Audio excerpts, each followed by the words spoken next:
என்ன மன்னிச்சு விட்டுட்டு நான் வேணும்னு கூட அப்படி கிண்டல் பண்ணல. I'm sorry.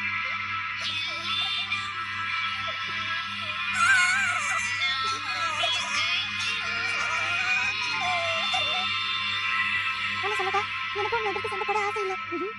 இது எப்படியாவது திருவுக்கு புரிய வைக்கணும்னு தான் ஆசைப்படுறேன். ஆனா அவதான் எந்த பதிலும் சொல்ல மாட்டேங்கிறா. நீ தூரமா இருந்தாலும் நீ பேசுறது கேக்குமா?